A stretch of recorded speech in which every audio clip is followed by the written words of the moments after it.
Thank you everyone for tuning in to yet another episode in which I talk about issues related to public transport. Now, last week I was talking about how to set up a timetable for a modern commuter rail line, and I was using the example of New York to Trenton.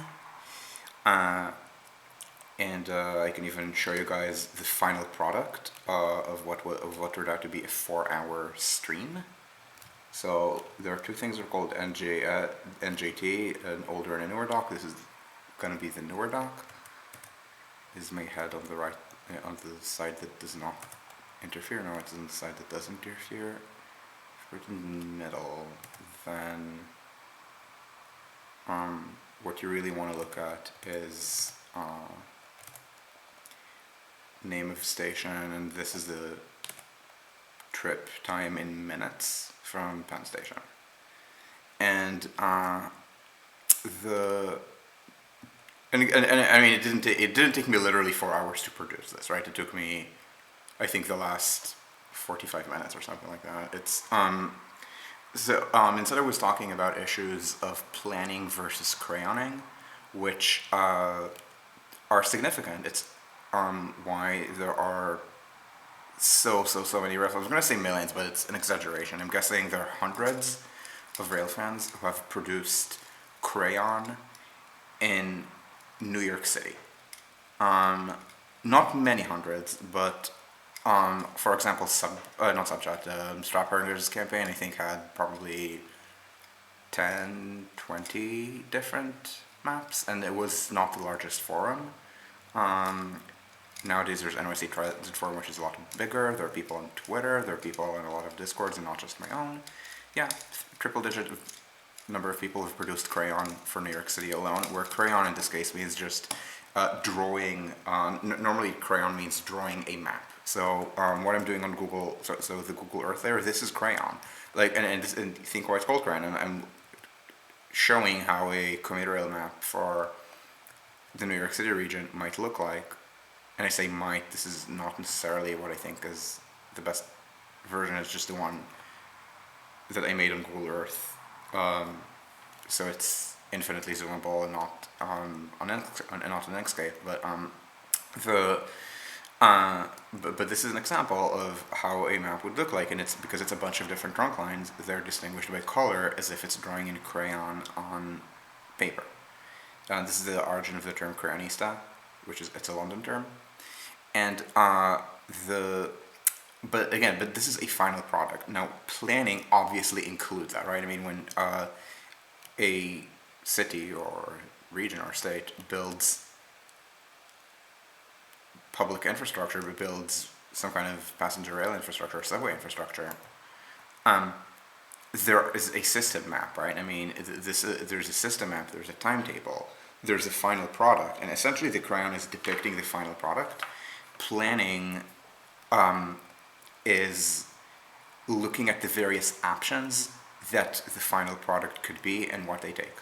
So this is a crayon and not a plan, because a plan would have a bunch of different options. So it would layer this with a bunch of different matchings. So when I say matchings, I mean which lines east of the Hudson, so on the Westchester and Long Island side, get paired with which lines on the west of Hudson, the New Jersey side. What is actually built? So for example, this map depicts a very long tunnel underwater to Staten Island. Maybe that is too expensive. Maybe that is cost ineffective and should not be there, and Staten Island should not be part of the system. It depicts maybe one specific alignment through Manhattan, which imposes constraints about station construction, but maybe it can be a different alignment through lower Manhattan, which has different constraints. So planning would mean looking at those constraints and seeing what different alignments there are. Planning would mean looking at how different aspects of the system interface with each other. And what I did last week was one small aspect of it, which was crayon the timetable for I depicted all local trains, but then I also verbally talked about about the possibility of express trains between New York and Trenton. am I using an extension to produce these? This is just Google Earth. Like, so it's not Google Earth Pro. So Google Earth made a lot of Pro tools available with not Pro, specifically circles. So lines you could always have drawn. So you could always have drawn lines on Google Earth. It's just that you needed Pro. It used to be that you needed Pro to draw circles. So you needed to. So if you wanted to compute the radius of a curve, you needed other tools for that. But since then, circles exist. So I can absolutely take an existing curve and and it depends on how sharp, on maybe not how sharp, but how large the azimuth changes, and find its radius. So a curve like this is a very sharp curve past Montclair State U. But it's also a curve with a very large change in azimuth from going east of north to going west southwest. So because it's such a big change in azimuth, it's very easy to just do this and then play with this a little bit until you match the arc of the curve, and that is your radius. So I think it's something like this.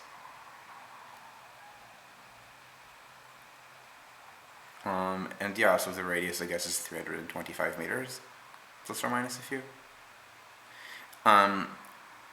It's harder to do for curves with a very small change of azimuth because it's very easy to miss the exact points in which you start at which you start and end the curve. But at any rate, so no, this is just normal Google Earth. I don't ever draw circle. So let me amend. I draw circles and trace over like a path.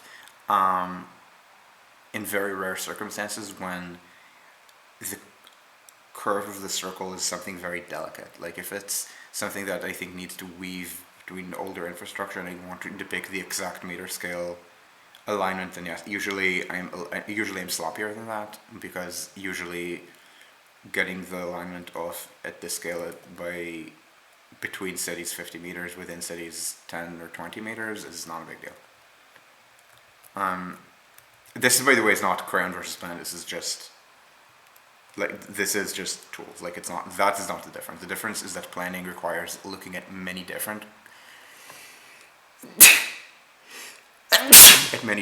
options for what the crayon could be, and analyzing them based on criteria like constructability, risk, passenger convenience, technical convenience, like is it going to be a faster or a slower run based on how you're slaloming the curves. And as I said, I was doing more crayon than planning, even though it was a timetable, and usually when people talk about crayoning, they don't talk about timetables, they talk about lines on a map. And now I want to step back and get into a little bit of planning and talk about how the timetable intersects with the question of throw running, and I'm specifically not going to go through the process of doing all of the different options that can happen. I mean, I'm eventually going to do this, and I don't mean on stream, I mean for work, but right now it's too early. And by the way, I mean, maybe I'm portraying this as something very gamey or very, no, this kind of planning is pretty routine. The look at various alternatives, and I know I slag on American planning a lot. American planning does that as well. I mean, it's not something that is unique to some hidden treasures in Southern Europe or something, or in or some kind of vanishing lost art in Scandinavia. No, this is something that you see constantly with American planning. The best examples I know are not New York, because Second Avenue subway, there weren't really options for it. You just build Second Avenue subway.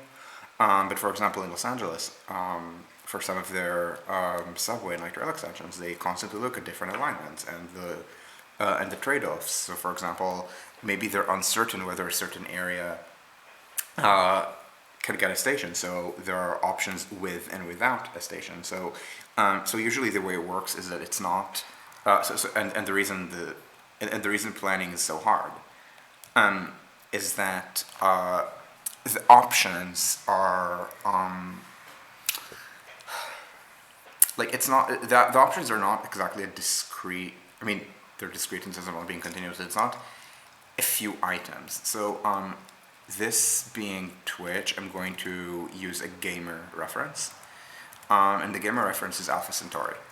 It's the computer game. It's Sid Meier's Alpha Centauri, where which is essentially Civ. Like it's essentially in the main of Civilization games. It's exactly the same kind of interface, except that instead of playing the Babylonians, the Egyptians, the Germans, the Chinese civilization, whatever, and like taking it from the Stone Age to the Space Age, you play factions that have landed on Alpha Centauri and like are discovering new tech and dealing with things like the collective mind-worm consciousness on the planet. And but otherwise, it's essentially the same kind of game. And I bring up Alpha Centauri because normally in strategy games you have units, like you have discrete units, like let's say if it's a modern setting, something like a rifleman, a rocketman, a grenadier, various kinds of tanks, and I literally just told you what the main units in Red Alert are. Or maybe something a little more speculative, it's like some kind of science fiction setting like StarCraft.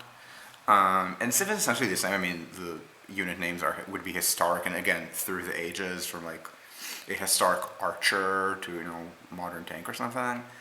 But Alpha Centauri does not do that. Alpha Centauri has a system where for every unit you get to choose. You have a menu of items, kind of a menu of weapon, armor, chassis, so how fast it moves, and various special abilities. You kind of self-select. So the game has like, I don't remember how many, like thousands or tens of thousands of valid units, and then there's a formula that converts whatever things you picked into a cost. And essentially planning works like that. Planning is that you have a lot of these different menu type options. Yes, I know it's a very boomer game, but I'm a boomer and you're a boomer.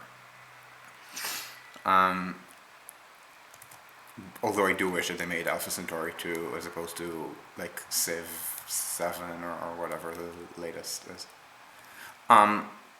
So it's a menu of items, and so in the context of, let's say, New York to Trenton, the items might be, let's see,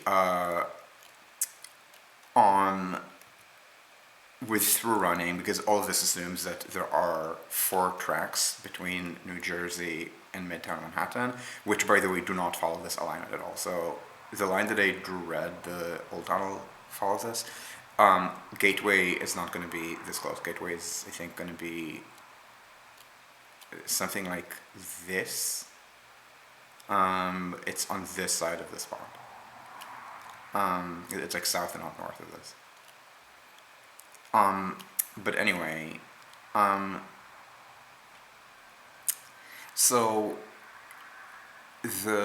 questions may be which tunnel gets intercity trains, and you need to model both options. In theory, you should also model whether the new tunnels go to Grand Central or become a 5th and 6th track tunnel into Long Island, although this is kind of pro forma, this is essentially Pareto better. You need to model things like what rolling stock you intend to use there, and this is where I'm going to actually slug on American planning. They assume that the rolling stock can be any old electric locomotive hauled train, and that is wrong. It constrains the tunnels too much, and they should just assume like modern electric multiple units throughout. Which permits them to, instead of doing only 2% grades, it permits them to do 4% grades. But even if you do it right, there are still all these options. So which tunnel gets the intercities? Even if you assume this goes to Grand Central immediately, still question which tunnel gets the intercities. Do you actually build this infill stop at Bergen Line? And if you do you Presumably you only do it in the tunnel that does not have intercity trains. So do you do it in the newer, or do you try to mine an infill station around the old tunnel? And this is like literally just a bunch of options and we haven't even exited the portal. I have an old crayon that has a station here at Tunnel, just for the connection to the northern branch. This is called the northern branch. Do you actually have the station, or do you kill it? This Manhattan transfer station with the line 6 tunnel, the purple one. Do you build it or do you not build it? Which I think just a matter of, do you build this or do you not? So it's also a matter of the scope of the project. Then which branches get into which tunnel? This is a separate question from who gets the intercities. And I've always assumed the intercities would use the same tunnel as the commuter trains that go on the northeast corridor, but I can see a case for this being the other way around. So that the intercities which go on the northeast corridor should actually share track at Penn Station with trains that don't, just to kind of spread the pain around. So that's another question. And note that we're still not quite at Newark Penn. Okay, then the question, now we're at Newark Penn. Do you have a station in South Newark or not? I think there's a very solid case for yes, but you should still study both. Which tunnel does the Raritan Valley branch go to? Do you infill at South Elizabeth, yes or no? Baltimore Junction, I think, it's just only going to happen if you ever extend this. But so that's a question about whatever you do with Staten Island. Do you run, what kind of local and express pattern do you run? You have to run in a minimum of 2 patterns, right? Local trains and intercity trains. Presumably you're going to run 3 patterns, some kind of express commuter trains, but what stops are they going to make? The current pattern, and again I slag on American funding, this is something that I would keep the slag. American express commuter trains have a tendency to have long non-stop segments. So on the northeast corridor, the way it works is that going north, they actually skip a stop that Amtrak makes, which is North Shore. So from Grand Central, I don't know if literally all, but practically all trains also stop at Harlem. Then if you run local toward the New Haven line to Stamford, I think you only stop at Fordham and then you make New Haven line stops. If you're on Express, you skip all of this, you skip New Rochelle, which is an Amtrak stop, and you go non-stop from Manhattan to Stamford, and only then do you start making stops. So this is a common, it's called zonal expresses. This is a standard commuter rail express mentality in the United States. So even if you take it for granted that this is a bad way of doing things, and I think it should still be studied, maybe with some kind of modification, but it should still be studied. What kind of express pattern are you running? That is a question. I mean, the one that I argue for is a very subway-like express pattern. So that would be, so when I say subway-like, I mean you make every few stops, you make the major stops. So the Northeast Corridor, what I would argue for is you do Penn Station, then Sunnyside Junction, for the transfer to the East Side Access trains, and to Long Island Railroad trains. And then you would skip the Bronx stops, or Astoria, I guess, because if you're running express, and then you would make New Rochelle, which I believe is the busiest stop between Manhattan and Stamford. And it's also a branch point, as you can see. Then maybe you stop, I'm not sure about Portchester, Greenwich. There's a quite a weird case for stopping at both Portchester and Greenwich on express trains, and the case is that for the most part, intercities can just use this line with some odds, but here you can kind of see that the curves are worse. There's a case to be made for intercity trains to go on an I-95 bypass that leaves around Rye, and then rejoins around the bridge here, around a kind of a rebuilt Coscott Bridge. And so you need to model how the intercities overtake the express commuter trains because there are 4 tracks, there aren't 6 tracks. One of the question is, where do you put 6 tracks if you can? And somehow the timetabling, if you try to just fit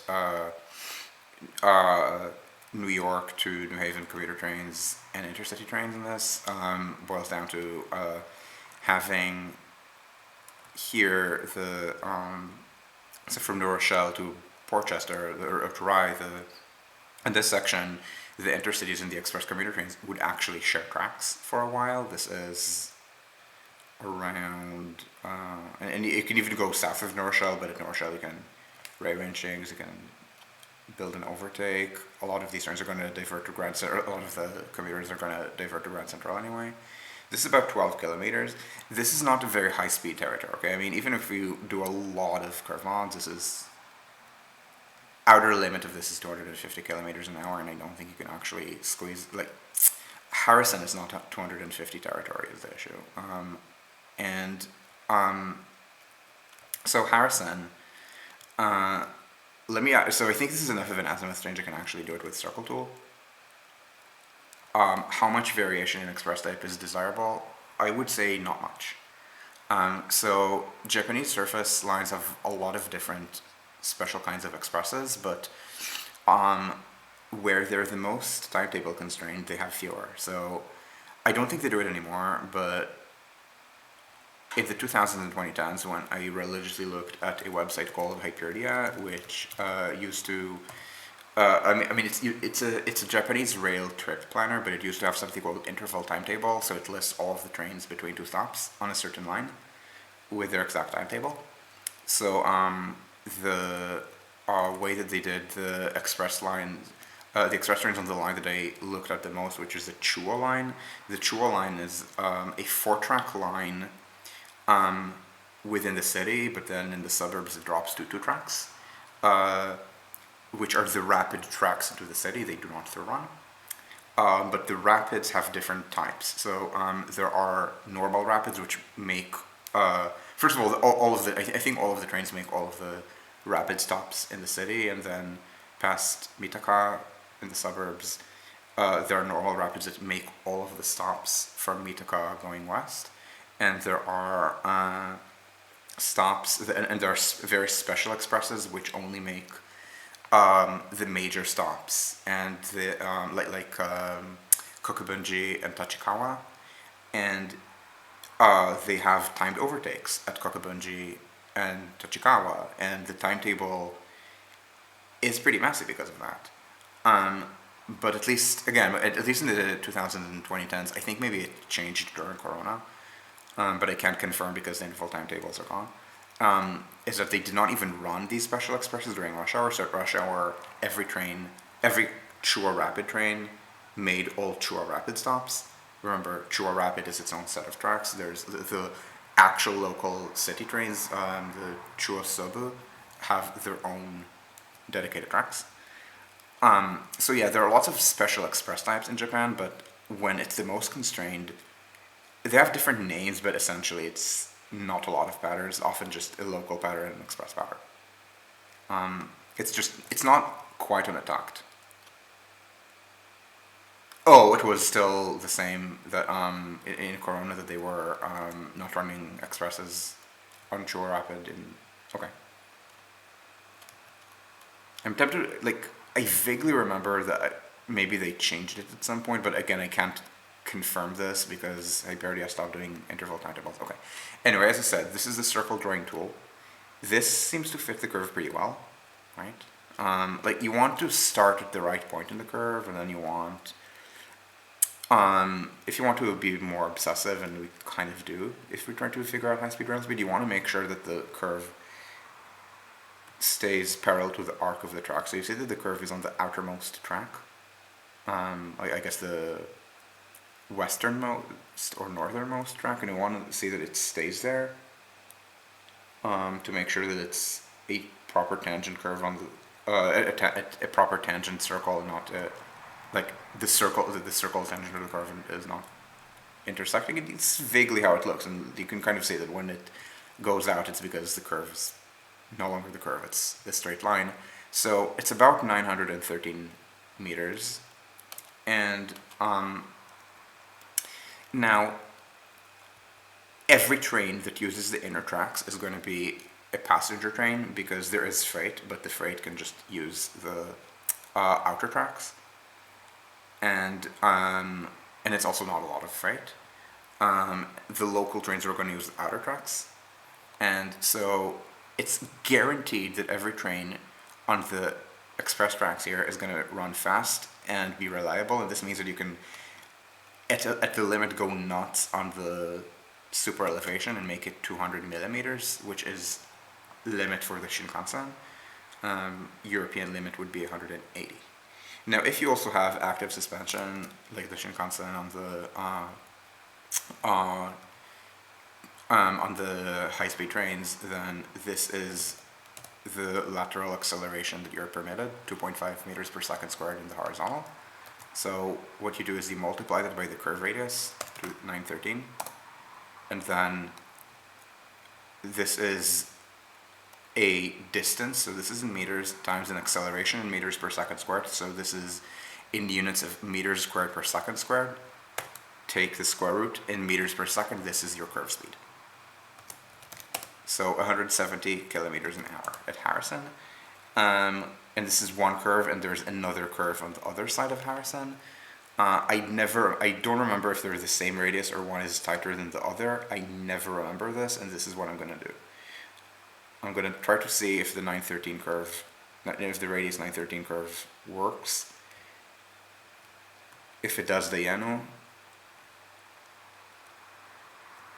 maybe. I mean, you can kind of see that this arcs a little bit, right? That like even in the middle of the curve, this is the innermost track, but it doesn't stay on the innermost. It's if the radius here is a little bit less. So let's try exactly 900 and see where we get from that.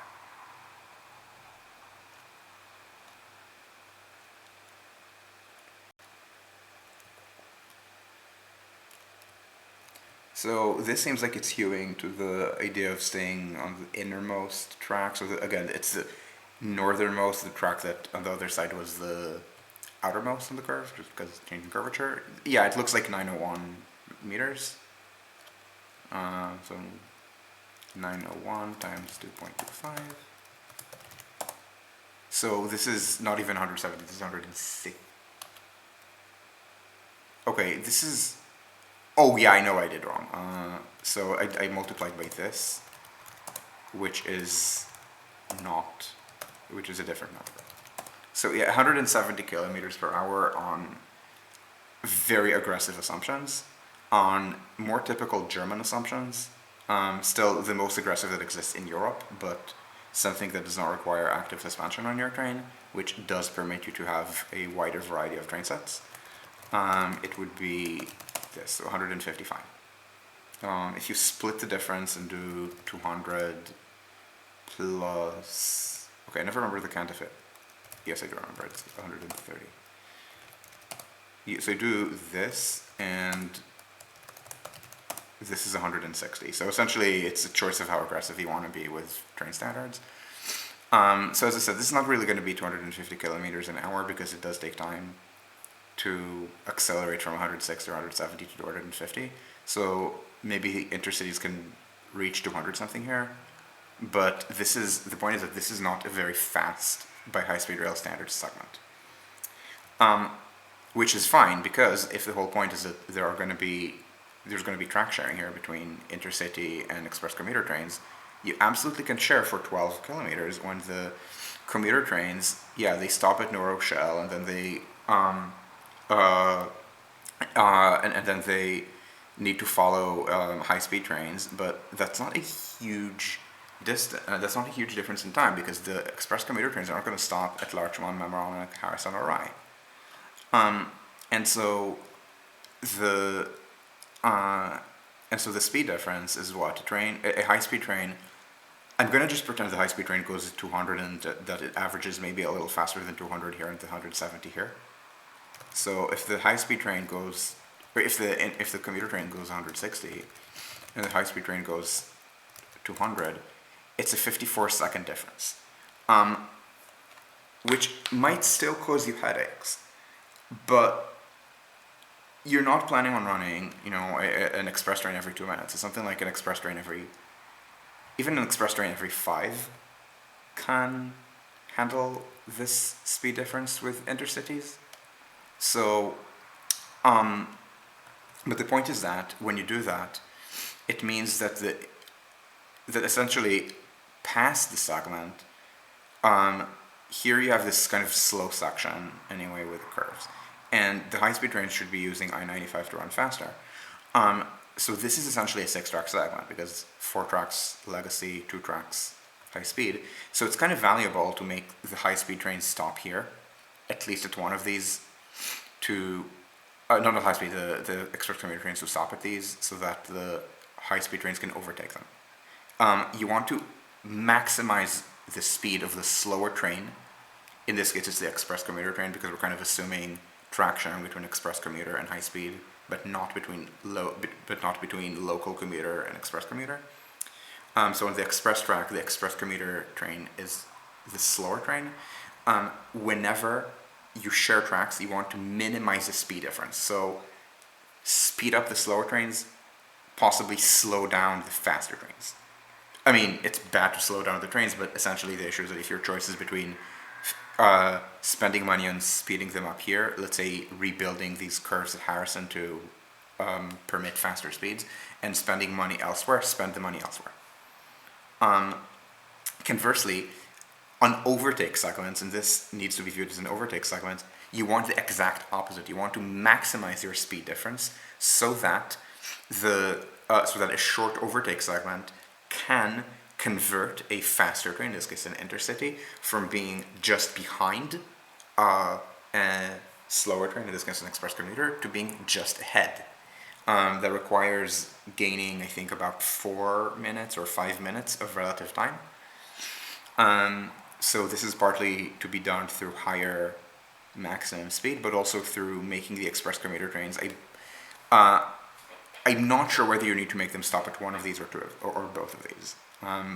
Portchester is actually pretty urban, and it's not stupid to make both of these into express stops. It's weird to have 2 express stops right next to each other when usually it's every few stops is expressed, but it's not stupid in this case.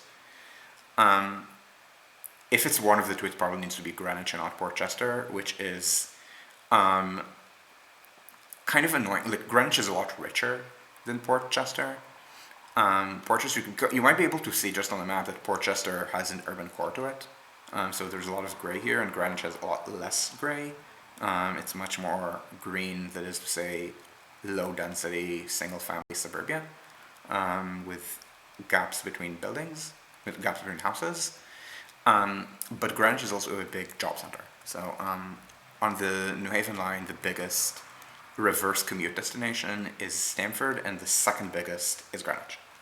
Unfortunately, New Haven, which has a pretty big job center, is not. New Haven has very little railroad commuting, unfortunately. The gown sometimes lives walking distance of Yale, sometimes lives in the suburbs and drives in. The town, depending on wealth, rarely lives in the city. Like a very small proportion of New Haven workers, I believe maybe 1/3, live in the city. There's a lot of worker exchange in both directions, and that is done exclusively by car, unless you're too poor for a car, and then you ride very bad buses. And if you want to read more about New Haven bus planning, thankfully I do not need to do this for you, because Sandy Johnston thankfully has done so. So you could find very old things he wrote about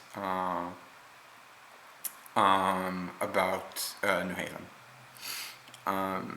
In general, if you're not reading Sandy Johnston, so checking out his blog, which unfortunately updates a couple times a year. You can kind of see here. And where the actual discussion is, which is on Twitter, he's Sandy PSJ.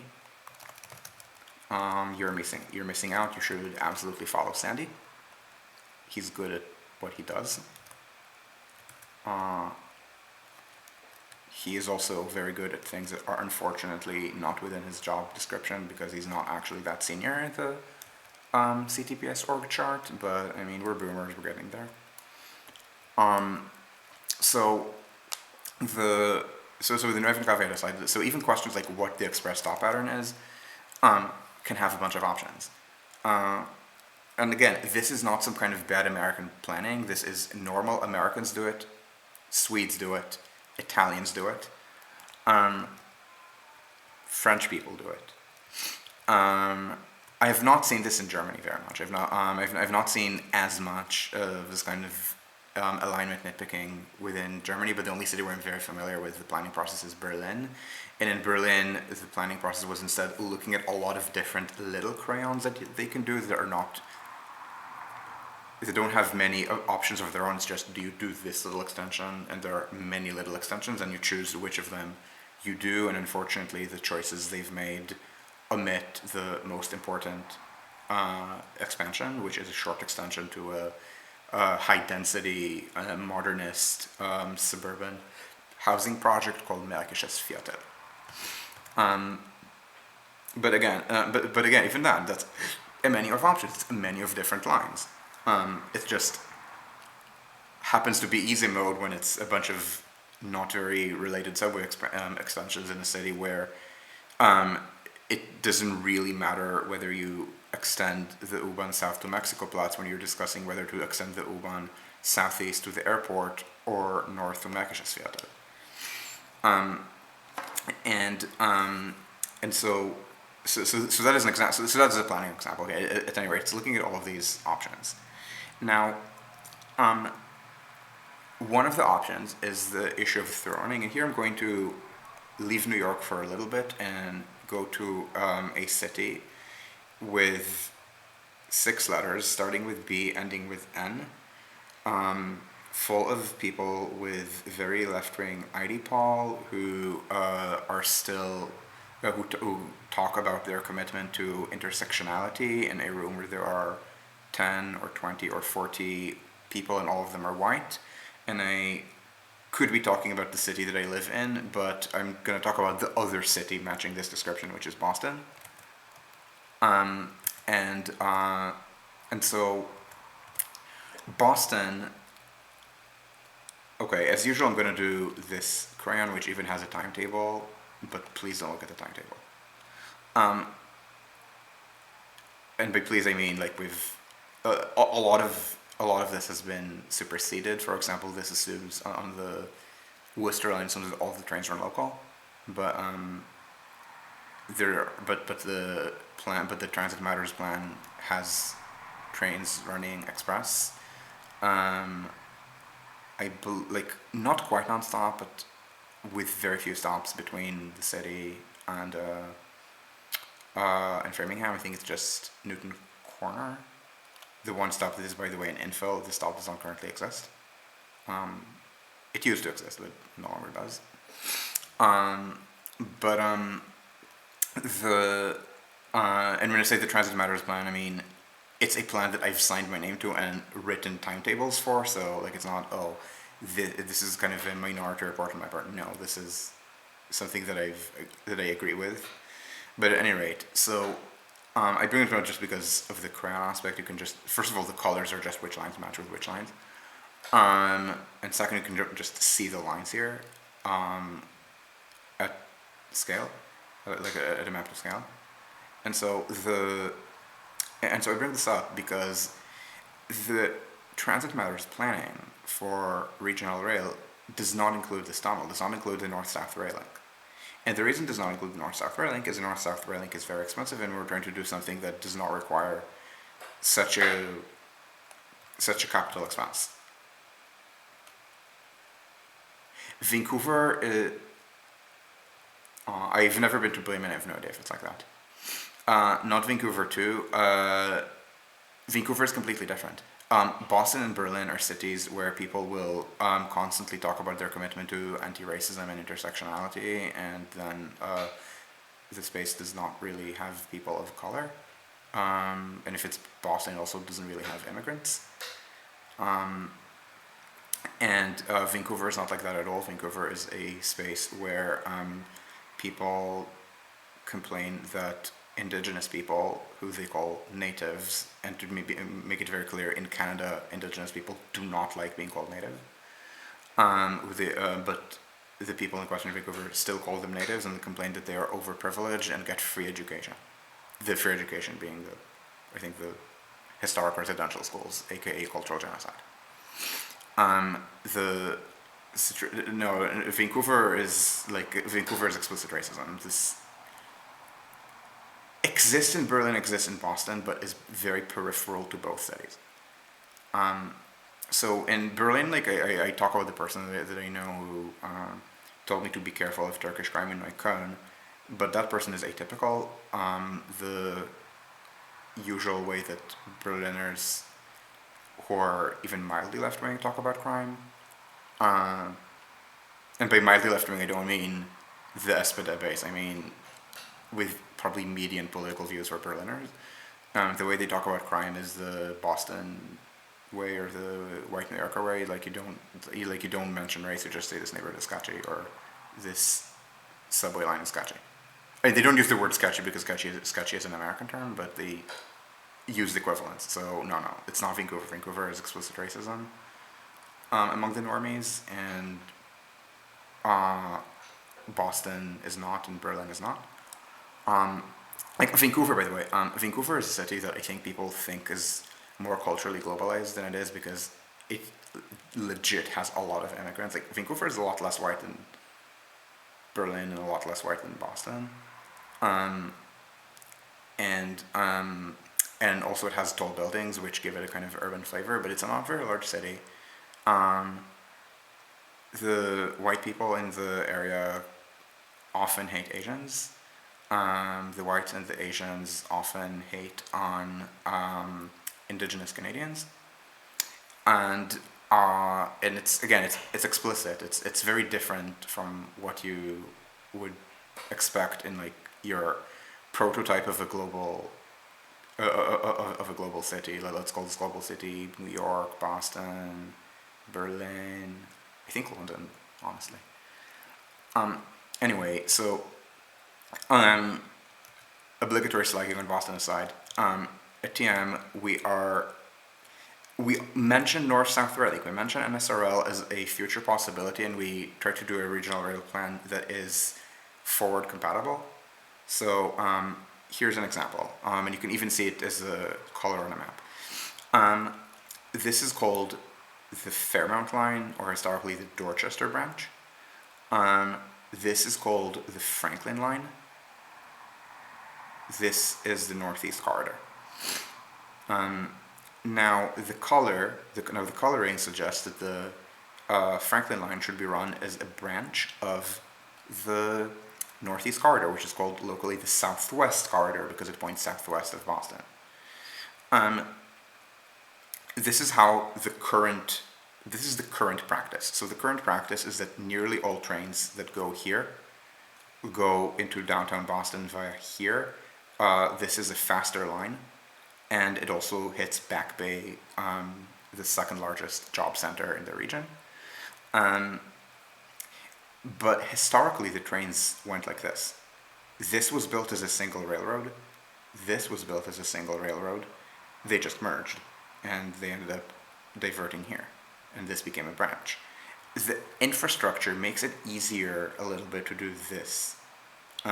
So there's a single track bridge here, but there's no, but it's a bridge. Whereas if you do it this way, there's a flat junction. And a flat junction is, to be honest, not the end of the world. It is easy to timetable around, but it's still a flat junction. And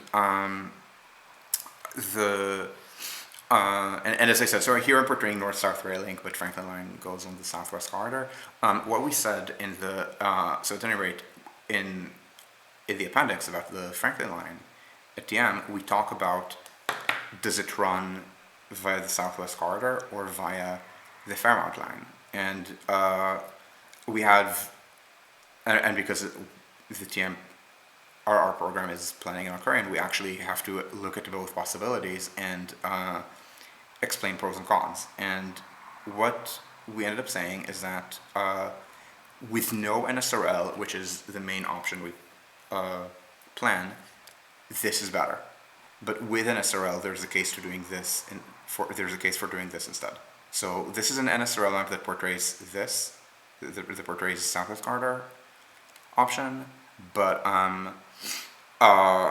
what we said in the doc is that if there's NSRL, then this. I don't think we said this is definitely better, but we said this is a strong case, and therefore this option should be preserved. But again, as I said, we mostly plan without NSRL for such reasons as NSRL takes a long time to plan, for such reasons as Charlie Baker was always categorically against it, and we started doing this in 2017, 2018, not now when Charlie Baker is about to leave office, nor did we in 2017-18 anticipate that Charlie Baker would also be a hard no to electrification. So the planning that we did, because this tunnel does not exist, because it's a bunch of lines that are mostly disconnected, so the Worcester line, the Southwest Corridor, which with whatever branches you want, but the branches don't interact with other things, because Back Bay is a shared Providence line and Worcester line stop, but they have separate platforms. Reedville, if the Fairmount line, if the Franklin line goes on the Southwest Corridor, it does not interact with the Fairmount line. The Fairmount line has a Reedville stop that is not the same as the Reedville stop that is on the main line that goes either Southwest Corridor to Franklin or just Northeast Corridor. There's also no and the old colony lines are an annoying system with a bunch of single track, but they don't need to interact with other things. Likewise at this end, maybe there's a little bit more interaction, but even then, I mean, there is, so I don't even remember what we did in Sullivan, but Sullivan is not a planning bottleneck and does not impose meaningful constraints between this system, which is called the Eastern lines, and it's portrayed as the Reading line, but currently trains go as far as Haverhill. And again, we included both options: Haverhill trains doing this and going via Lowell, or Haverhill trains continuing to go via Reading as they do today.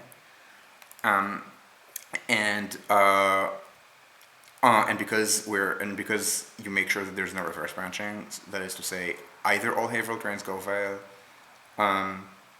Anderson as depicted on this map, or all Haverhill trains go as they do today via Reading, but it's never a split. Likewise, either all Franklin line trains go via the Southwest Corridor, or all of them go via the Fairmount line, but it's never a mix.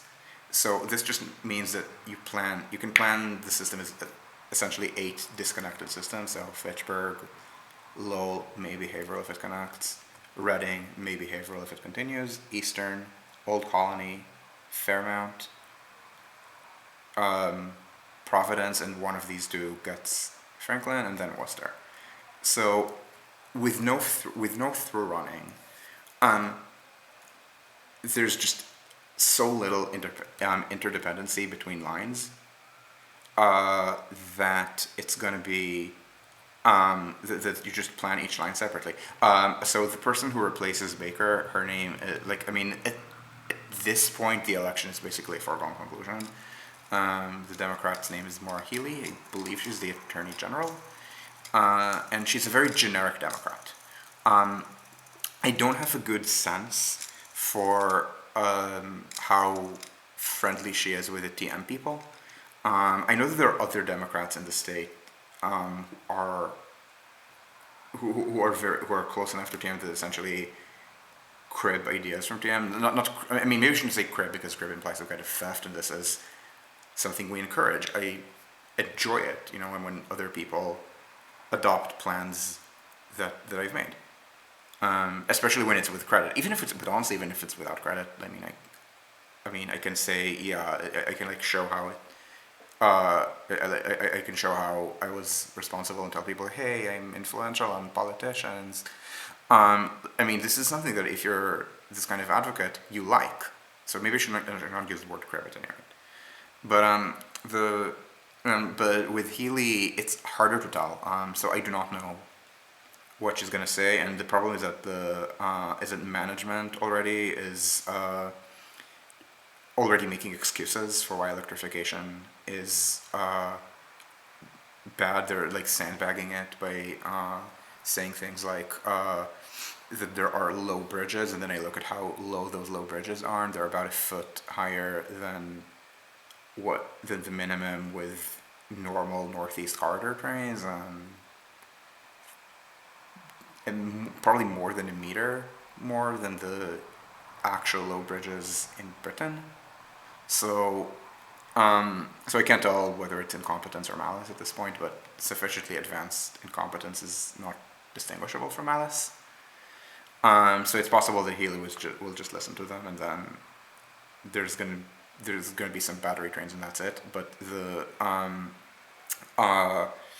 but again, I don't know. So I don't know if Healy's gonna be like that, or if Healy's gonna be. There's not going to be mass firing at the MBTA. There's not going to be. Remember, TM is run by nice people. Also, the MBTA is run by more competent people than the LIR and Metro North. And yes, I know. I know the UK has innovated things like surge arresters.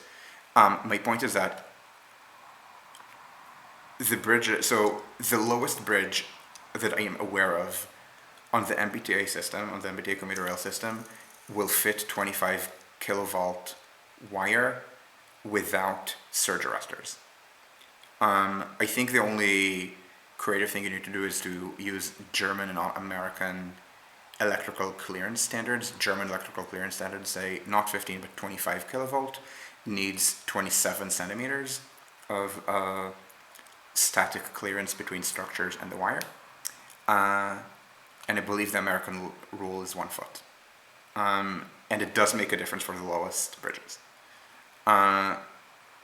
Now, UK rules, I believe, are 20 centimeters, and surge arresters reduce that to almost 0 if you need to.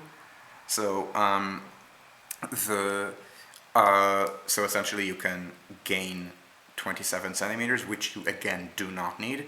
And moreover, the lowest bridges that I mentioned, which are 16'4", they're not on the lines that are early electrification candidates. So the lowest bridges are on the Haver line. I don't remember which part of it.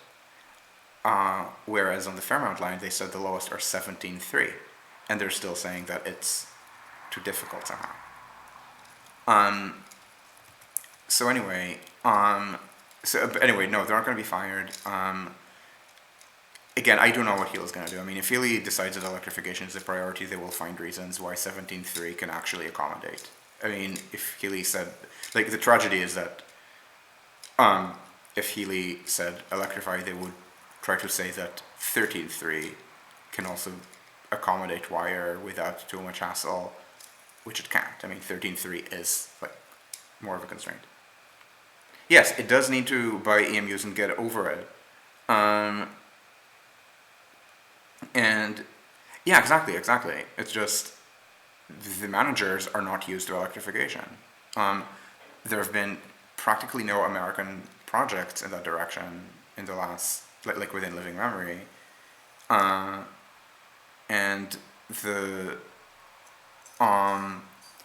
and they and Boston does not run electric, so they're not used to it. Essentially, is the reason. But anyway, the reason I bring this up is that, first of all, electrification is just such a huge boost in Boston that you can just use it to pay off a lot of groups that are worried about other things by just dangling speed increases in front of them. But more importantly, not politically, but technically, you just plan Boston to Worcester. You just plan Boston to Franklin, Boston to Providence, Boston to New Bedford and Fall River. Um, and the lack of throw-running means that you don't need to worry about matchings, you don't need to worry about what happens when a single track on one side interacts with a single track on another side. You don't need to worry about you don't need to worry about sequencing through the central tunnel. It's all much easier. And to the extent that there's any interaction between lines, it's something that kind of comes natural to the system anyway, which is you probably want to create a situation in which all the lines enter, let's say, South Station a few minutes before the hour and then leave a few minutes after, so you can do some kind of timed connection. But, I mean, it's not terribly important because I don't think anyone does a timed connection from, let's say, Lowell to Fitchburg or something. They would just drive. So there are only a handful of cases, but and you can maybe even do some kind of controls to make sure that, to the extent that decent time connections like that exist, it's going to be those. So things like maybe Brockton toward Worcester or something like that, maybe. And then insert throw running. And then throw running. So throw running complicates the system in so this complicates the system in several ways, and I'm going to explain the Boston case and then move back to New York. So the first way is that you need to worry about matchings. Matchings mean what line matches what line. You can kind of see the colors. Matchings have a lot of different constraints on them, and you can kind of, I'm going to show you the SEPTA map back when they had R numbers. So SEPTA regional rail. Just because SEPTA. So this was the original plan, which was adopted with small changes to the infrastructure and very large changes to the service. This was supposed to be, each of these R numbers is supposed to go every 10 minutes. Instead, they ran every hour, sometimes half hour. Usually hour. So first of all, note that the lines self-intersect. This is because the infrastructure in Philadelphia is such that they did have a network into New Jersey, but the network into New Jersey, so this is a state boundary effect, which is not purely political. So it's partly political because it's a system designed for Pennsylvania. So Jersey was kind of an afterthought, rather than a system where Camden is like an important part of one of the trunk lines. But also, there is a system. There are a bunch of railroads that converge at Camden, but they don't have any way of getting into Philadelphia. And it was deemed, and I think it was correctly deemed, more important to connect Market East. So here, there was Reading Terminal, with the Pennsylvania system here. So because the connection was here and not here, the lines ended up being like only about 270 degrees out of, or even 180 degrees out of city center, and not 360. And this leads to a lot of self-intersections. That's the first issue. The second is just a bunch of awkwardness with, like, the self-intersections are not quite designed so that most lines can be at least somewhat reasonable end-to-end strips. So the constraints that led to this matching system were, first of all, for the most part, this was a strict matching of a Pennsylvania line in blue to a Reading line in yellow. The one change is that Chestnut Hill West, which is a Pennsylvania line, was supposed to connect via the Reading system in what was called the Swampoodle connection. It has not been built, and instead this would become R8, and it would be essentially a branch of like this. So R7 to Trenton, and then there would be R8 that went like this, and then R4 was skipped. And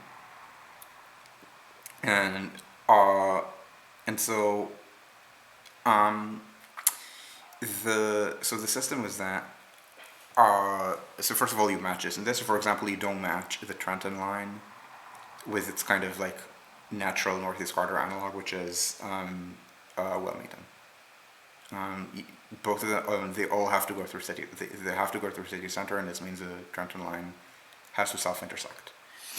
So that was a constraint. Another constraint was locations of rail yards. A third constraint was ridership match. So the busiest line is not the northeast corridor. It is not the Trenton line, nor is it the Wellington line. It is the Paley line. The one that during the R numbers was R5, and not for nothing, R5 matched with the busiest routing line to Lansdale and Doylestown. Now, in the the abandoning. I mean, yeah. I mean, I'm not saying it was a good decision to abandon Camden. I'm just saying that if the choice was only Camden or only Market East, you go for only Market East. Like, I mean, if you can retro crayon, probably I would retro crayon as something like 4 tracks out of here, 2 tracks maybe Market East, and then maybe 2 out of, maybe 2 out of Camden. But that might underserve the routing side, to be honest. I mean, I can vaguely see 4, and then a weird system where it's like 2, 2, and 2. I don't know. I don't want to retro crayon this too much. But anyway, so it's stuff like railroad location and matching strong lines to strong lines because of issues of train length. Maybe not frequency because the plan was to do everything on a single takt. But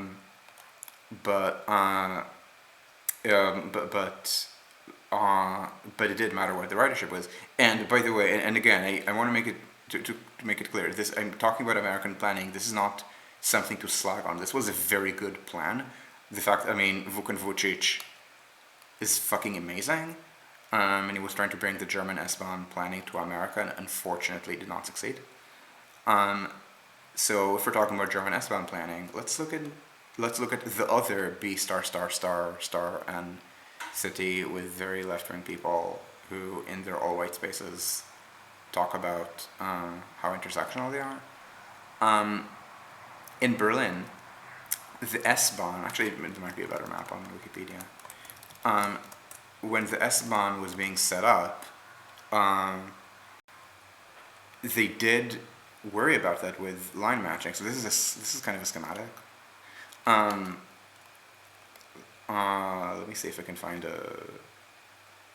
I don't want to look at all the bullshit we're there for. Okay, this is a network. Okay, this is a good one.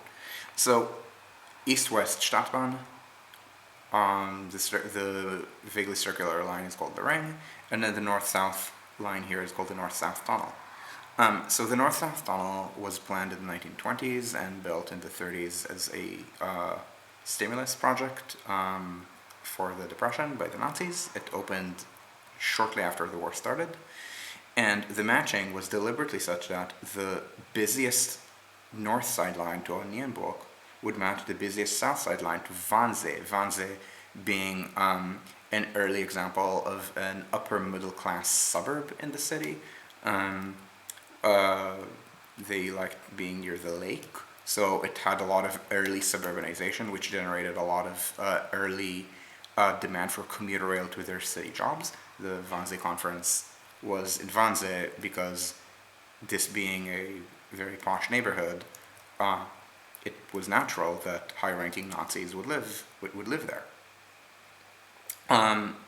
And so the the way the matching works is that this is every 10 minutes, S1, and then the other lines are every 10. The other lines are every 10, times every 20. I think the normal takt is every 10, but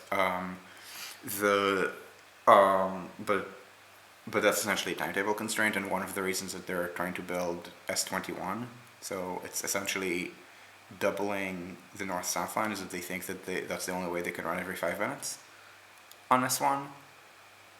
Because for some reason they're incapable of going from 18 to 24 trains per hour through the tunnel. I have no idea why.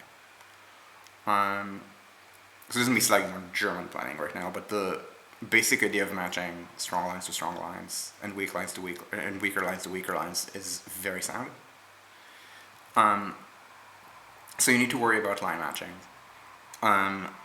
You need to worry about constraints and how they enter. Oh, how do you match when there's a gap? Oh, look at Berlin. East, lots of branches. West, not a lot of branches. So what they do is some of the eastern, so the Görlitzer mostly just diverges through the ring. This is mostly an East German artifact. Like this was east, this was east, this was east, but this was west. So they were trying to. So they couldn't. So I mean, yeah, they could like maybe go on the Stadtbahn, on the eastern parts of the Stadtbahn, but this was also an all-east route, from the north to the south around the central sections of the north-south.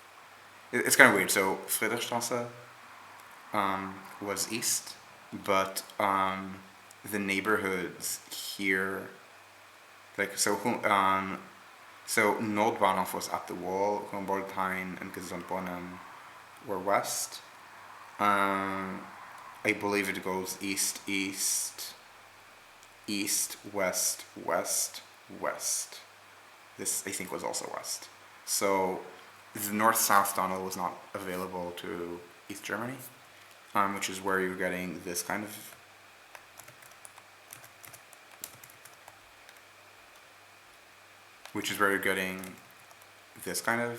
service. And here they just had more branches. So what they do is they either run them less frequently, or they make them short term. So S75 doesn't run through. It goes, you see, it only goes as far as Ostbahnhof, and then people can change to any of these other trains.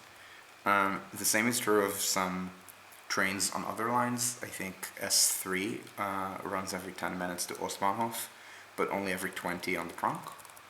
And then S5 runs every 10 minutes and always runs through, but only as far as Westkreuz. It doesn't run through because there are no branches. And it's not, and part of it is that part of it is again an east-west constraint. Spandau is within the city because all of this was West Berlin, and there would not have been a reason during the Cold War to extend this further. They are talking about extending this further right now into Brandenburg out of Spandau. But I don't know how strong these sections would even be. So, so this is what you do when you have a mismatch. Some lines don't run through, which is, in my New York rayon, something that I do. At exactly one space, at exactly one spot, where there are rail yards to do turnarounds at, which is right here at Penn Station. So here's something to note.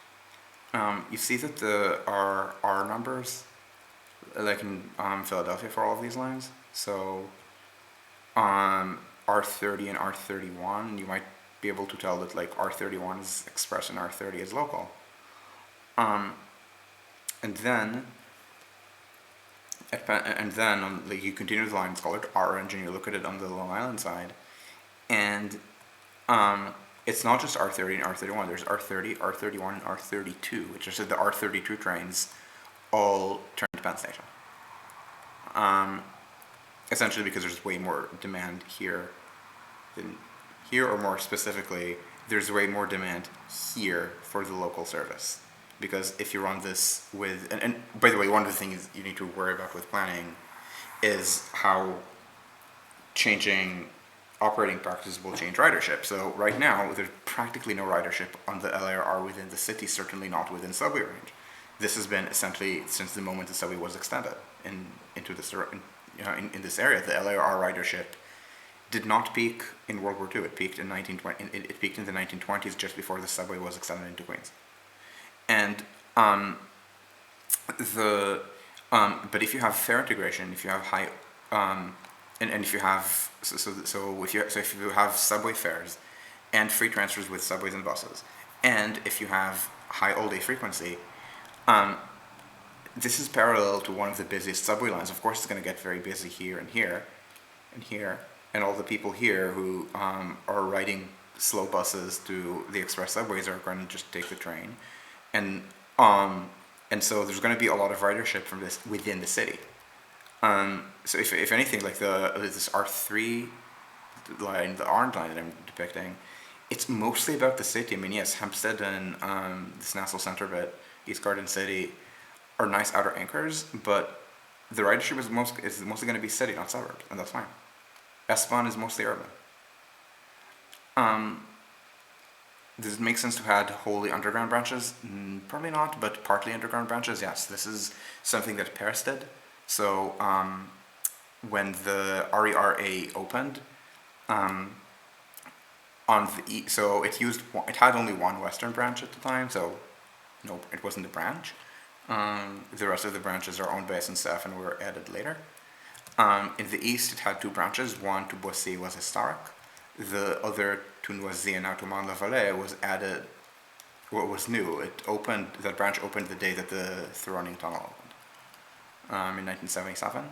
And right now it's the busiest branch because, as you might expect of something that is not historic but is a kind of new build suburban metro system, in Noisy, it would be accompanied by a very extensive system of transit-oriented development. And this extensive transit-oriented development, it's this line, would generate a lot of ridership. Like, this is TOD, all of this. Like, Noisy-le-Grand, this station, Noisy-le-Grand, opened in 1977. This is not a historic commuter rail station. And then these stations opened later. And so, and of course, Disney, and of course your Disney as TOD, it opened at the same time as the RER connection and the TGV connection. And this is not just Disney. Mont-la-Vallée is also a purpose-built edge city with lots of office work. So you don't want to go wholly underground. You might notice that this line is partly under. So this is at grade. Like, you can see the railroad here, and not just through the farmland, even through more built-up areas. But yeah, parts of it are underground. So this is something that is done. It's not usually done for balancing. It's done as TOD. I think the place where it's most commonly done is airports. So there's also an airport branch, which is likewise not new 70s. I think the branch was built 60s maybe. Likewise, Cergy, which is at this point a western branch of the RERA, was built as a commuter branch, then plugged into the RERA. I think in the 60s or early 70s. Again, this is all TOD. It's kind of new town type TOD, not city center TOD, but still TOD. So that's usually when you build new commuter lines that are not just tunnels connecting existing lines. And yeah, this is something that within planning you need to ask yourself: how is each part of the system going to affect other parts of the system? This is incredibly important in public transport. This is a complex system in which moving parts affect each other. And yes, you can sometimes give yourself an easy mode problem in which it's like short subway extensions and then they don't affect each other very much. But certainly with mainline rail, you can't discount it. And when you do through running, first of all, you need to worry about matchings. You need to worry about timetable constraints at both sides. So what are some examples of timetable constraints? So let's start with Boston and then move on to New York. Once you add the NSRL, Boston is no longer easy mode. The analogy I used last week is it's like playing a video game or like an RPG video game at the same difficulty level but different character classes. So maybe you're playing a rogue in New York and a wizard in Boston, or the reverse or something. But the idea is that you have different challenges and so there would be different skills, but it translates to different challenges. So playing a wizard, maybe you have a fireball spell, and so if you're facing a large group of weak enemies, you can fireball them, and they will all die, and so that's not a very big challenge. However, a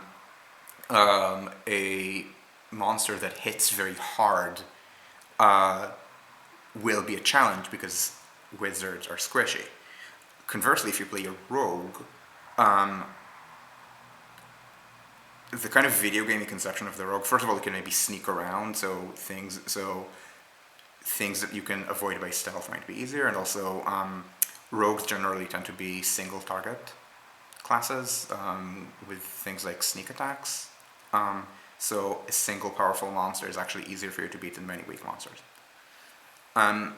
So the analogy is that in Boston, the things that you need to worry about if a system not quite like this but similar to this is built are so let's discuss the schedule constraints. So a schedule constraint is that all the trains need to go through the tunnel, and this is a 4-track tunnel.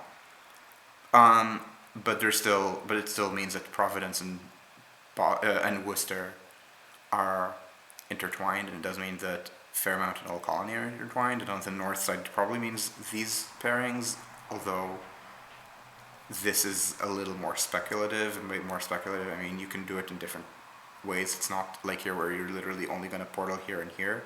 Here you're going to portal at a place where you can connect a bunch of different things. So the tunnel is a constraint. Okay, Worcester has the constraint not depicted on the map because it was before I was convinced that express service was viable. There's the constraint that Newton is actually, Newton is not triple track. There's no triple track, but Wellesley is about to be triple track, and you can actually use it to run express and local commuter trains, and have the express trains overtake the commuter. They're both commuter trains. Have the express trains overtake the locals around Wellesley Farms, so that is a constraint because you need to make sure that they arrive at the right sequence. There are bus connection constraints. So when I did the how to do coordinated public transport planning map, sorry, not a map, it's a timetable crayon. Yeah, some service can terminate above ground, but it isn't worth it unless, so it's kind of weird because a lot of NSRL backers think that Amtrak's going to use it, and I think that specifically intercity trains should be terminating on the surface. And that's not a constraint. Now, of course, Providence Line does have the intercity versus commuter train overtake constraint. This is, by the way, one of the reasons that I think that with, not quite with NSRL, but with high-speed rail, it's easier to have Franklin connect to Fairmount and not to the Southwest Corridor. Essentially, it means that if it connects like this, then you're going to have, so the way that this is written is these numbers don't repeat every hour, they repeat every 30 minutes. The only reason the numbers go up to 59 and not up to 29 on this timetable is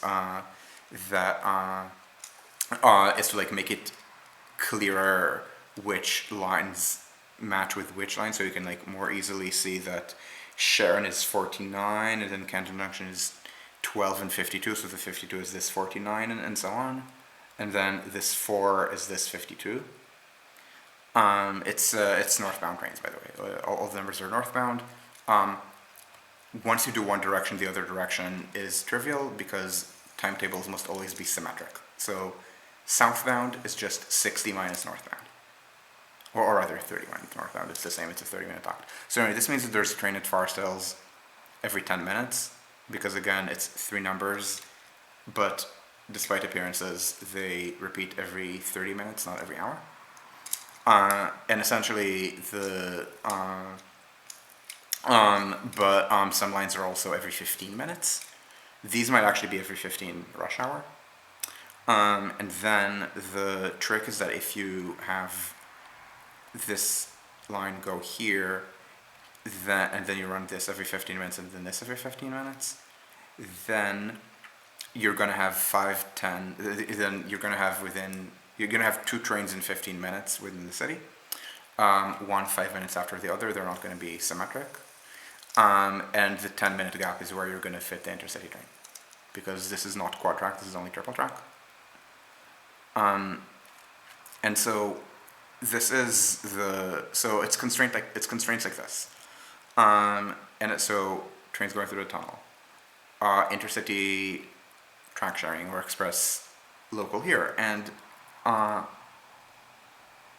don't see, and honestly, not even these trains. So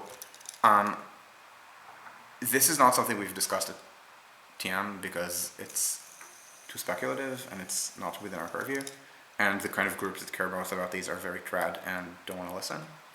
But the correct way of running service to main is to essentially take this regional rail map, or whatever regional rail map you build, and then the trains to main are trains from either Newburyport or Haverhill that just go longer and make the exact same stops. And yeah, it means they're gonna do a lot of suburban stops, but trying to make them full intercities is going to create more problems than it's gonna solve.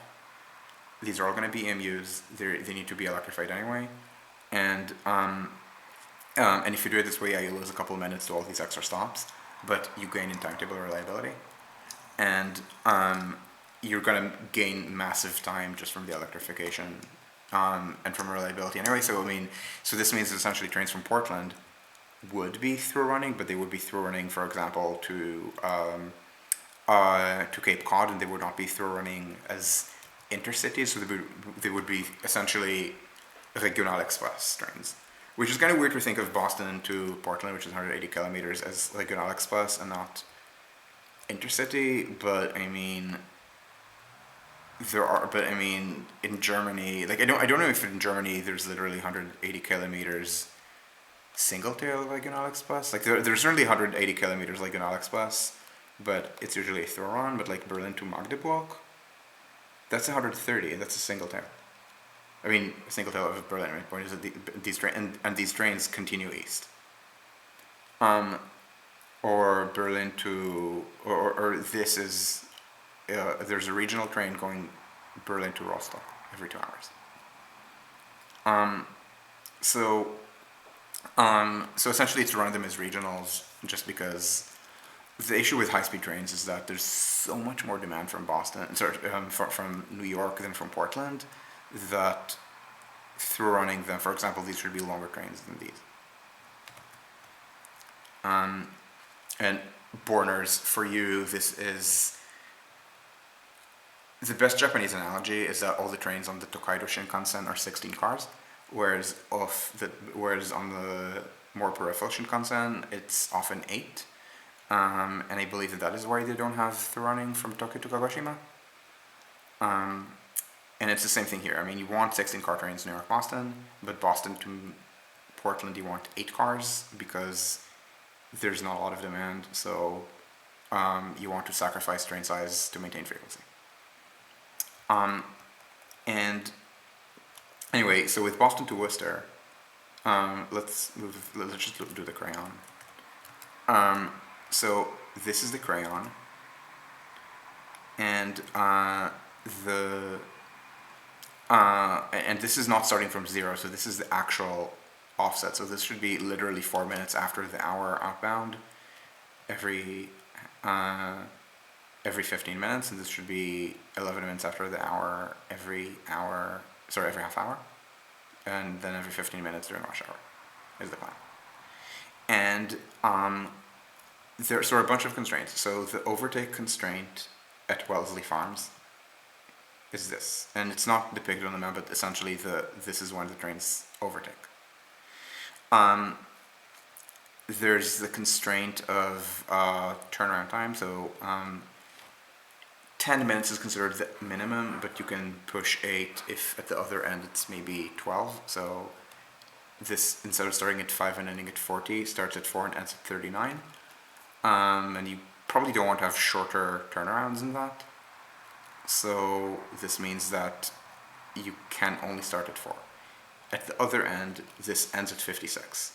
So if I try to move these by 1 minute up to make this 5 and 40, then this would be 12 and 57, and the Worcester turn would be more constrained. Another constraint. So the express hits Framingham 32 outbound and then 28 inbound, which is about the outer limit of what you can do with the buses if you want a timed connection with the buses every half hour. So the buses would arrive something like 25 minutes, and you would have 3 minutes to transfer. If you're going from elsewhere in Framingham to Boston, you have more time to transfer if you're going to Worcester, but that's the less desirable direction. And then same thing, the 56 here, it's not just about fast turnaround times, it's also a good Worcester bus connection, timed as usual every half hour. So there are a bunch of moving parts here.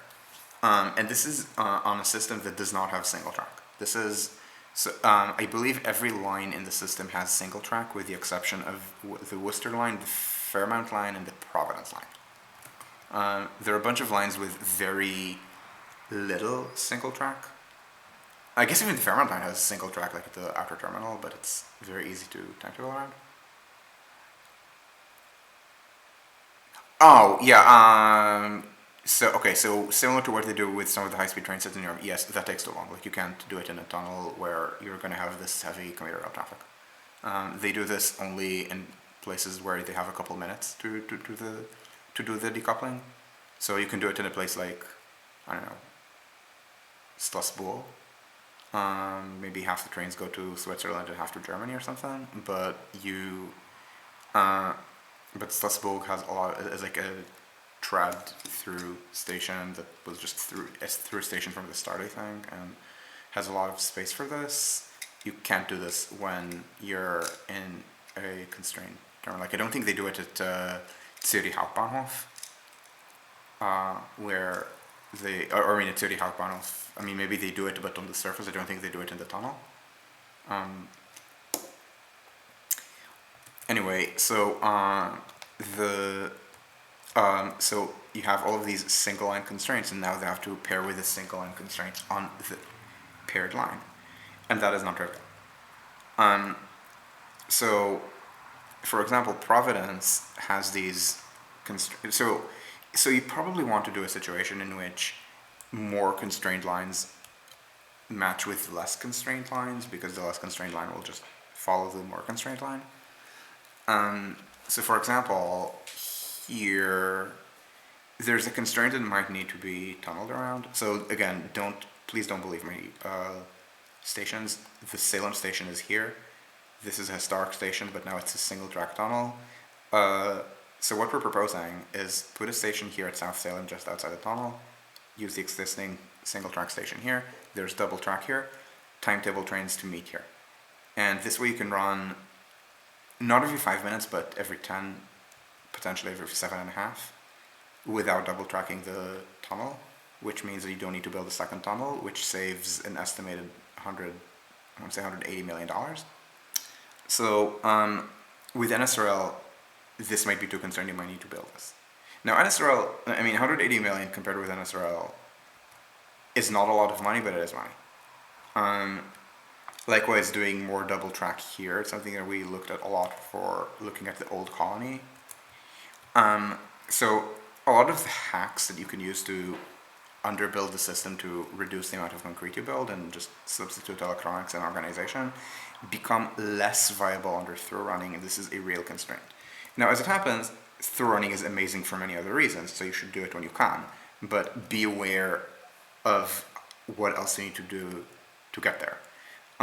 So you have all of these constraints, and as I said, it's different character classes, because in Boston, these are trains that run every half hour, so you could do things like timetable around or maybe 15 minutes, or you could timetable around a single track. You can, you need to worry about timed connections with buses, because trains to Worcester are only going to come every half hour. Express trains to Framingham, same. And this means that the timed connections with buses are very important. Now, New York is a different class, is a different character class from Boston. again, it's also a harder game. It's also a harder difficulty if, like relative to a Boston without an SRL, but relative to a Boston with an SRL, it is not a harder difficulty. It's just a different character class, because in Boston, you need to worry about the single track, and you need to worry about timed connections. You need to worry about intercity rail track sharing. Essentially, you need to worry about lower ridership system. I don't want to call it low ridership, but lower ridership. In New York, you cannot single track. Basically, nothing within the core of the system can ever be single track. None of the junctions can be flat, and this means that, for example, the junction, so this junction is called Hunter, between the Raritan Valley line and the Northeast Corridor. This must be grade separated. This is, I believe, a pretty important desire among the New Jersey transit planners. The problem is, I cannot tell whether there's no money, or the costs are absurd, or the politicians do not know what a rail junction is, and it's possibly a combo of all three. I think more familiar to more people is this. This is, again, a flat junction. It is horrific. It's a 30-mile-an-hour speed limit. Or I think they actually cycle between 30 and 45, and at this point it's 30. Yeah, there's a little bit of an note even that, I mean, even on what is a pure regional rail map, note how, look, black line is where the train is. This is where I'm drawing the train. And it's like already drawing a like pretty massive change, which again, plans are not crayon. This is crayon, but one of the plans would be with high-speed rail to shave a little bit of these buildings, to shave. So first of all, shave a little bit of the golf course. This is not residential, which makes it easier to go through. This is a parking lot.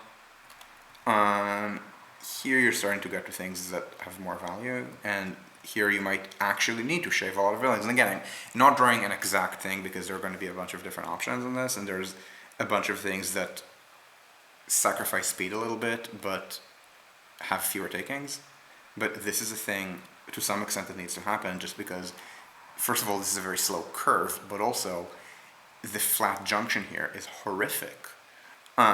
Remember, this is the busiest commuter rail line in North America. So the fact that it has this reverse branch, and especially now with Penn Station Access, with Penn Station Access opening, this is going to create a lot of congestion. It's going to make it, and it's going to impose too many constraints between inbound and outbound trains, and you want to not do that. I do not know the Vienna S-Bahn well enough to say what the Vienna class is. Munich has single track on not on the S-Bahn trunks, but on a lot of branches, and a lot of track sharing farther out with regional, intercity, maybe even freight trains. Berlin has, I believe, zero single track. Not quite zero track sharing with the rest of the system, but close to it. Bear in mind also, Berlin is not only large and was large early, so it was planned as a transit system of a large city already in the 1930s, but also it's old, so on top of having been large early, they had not figured out how to do takt and track sharing, especially and it also uses older electrification, so it's both harder and so it's both hard. So it's both genuinely harder in Berlin, and it was thought harder when the system was built. Yeah, my understanding is the Vienna S-Bahn is not big compared with how big the Vienna urban rail network is.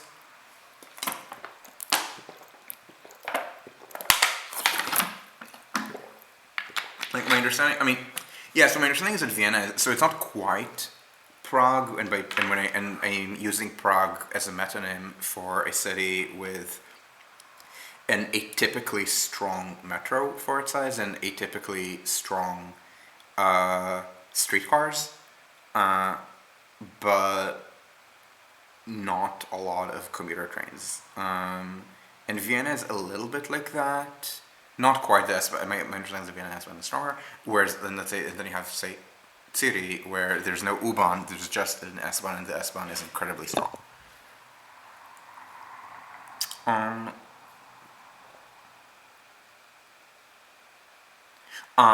What do you mean West End needs to be, but at the NEC one they want to do?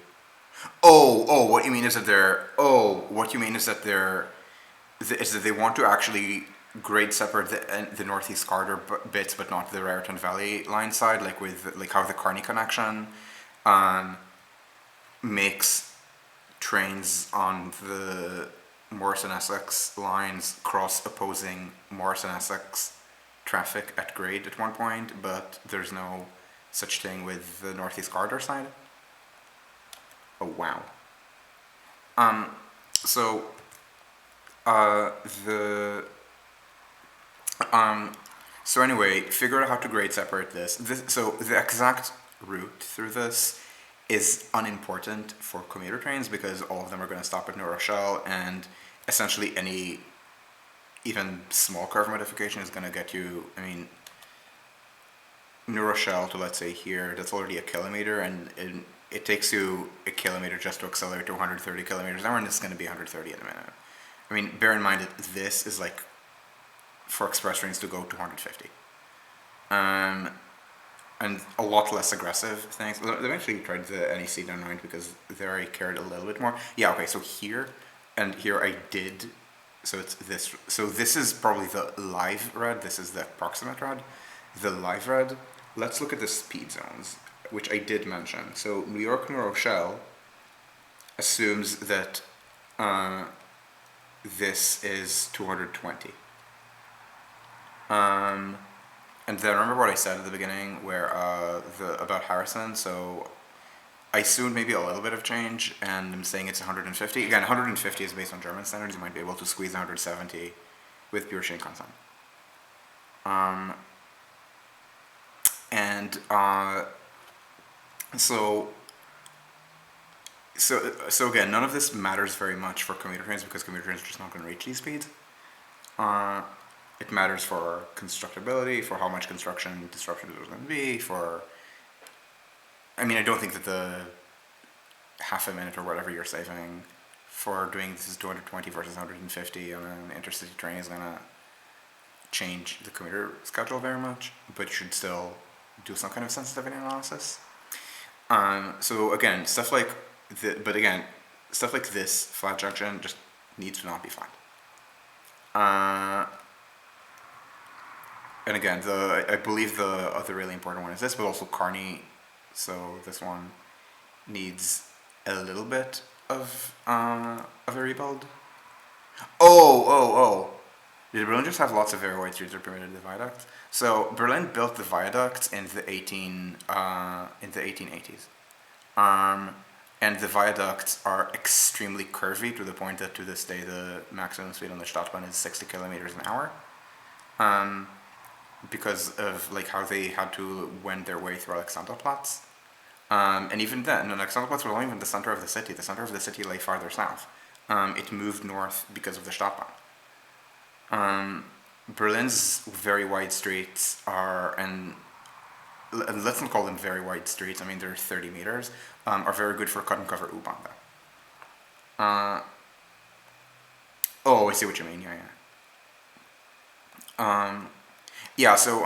But the whole point of the Hoboken is that if you're ever building this, then you're just going to rebuild everything and disconnect a lot of the lines. So that you can just treat as like an unlock that you first of all need to finish. Like first of all, you need to finish this level, and then after you are done, you get an unlock that lets you also get to do this. If that makes sense. And so with New York, what are the throttling constraints? Which again, there are the throttling constraints of a genuinely big city, not a small to medium-sized one. Boston being maybe more medium-sized, but maybe it's more auto-oriented, so I don't expect it to have Berlin S-Bahn ridership, unfortunately. Munich is a very good thing to aim for. So Munich is 900,000, Berlin is 1.5 million. Boston's currently, not currently because Corona, but pre-Corona, Boston was a little more than 100,000. I think maybe 130,000, so. Munich is still a very big improvement. So here, what are the genuinely big city constraints? No single track. In Tokyo, there's single track, but it's not in Tokyo. It's in Yokosuka. Um, so let's see. There's single track here. As I said, Tokyo has single track, but it's in Yokosuka. This line, the Port Washington branch, has single track between Great Neck and Port Washington. This is a constraint because it means that you probably can't run trains every even 10 minutes here. I think the idea is to run every 10 up to Great Neck and then every 20 up to Port Washington. And then maybe span every 5 minutes up to Great Neck as you do more operating improvements, because even a train every 10 minutes here with fare integration is going to draw a lot of riders away from the 7 train, and then the more throttling you do, the more destinations people can get to, the more connections there are. For example, the Sunnyside Junction connection also would get you to Grand Central with a cross-platform, or hopefully cross-platform connection, so there's no, oh, well, I'm taking the commuter train, but that's because I go to Penn Station. For Grand Central I have to take the 7. Nope. The 7 gets you to Grand Central, maybe from places the commuter trains don't go to, but to Grand Central you can also do lip, lip.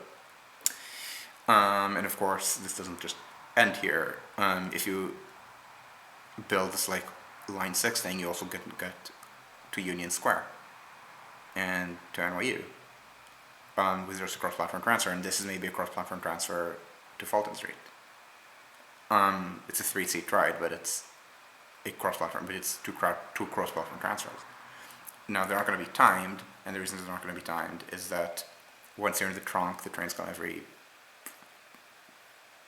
at most 5 minutes off peak, sometimes less. So you don't time, but it's cross-platform and you don't wait much. And then you might be able, and then, I mean, my assumption is that you need to run every 5 minutes up to Great Neck.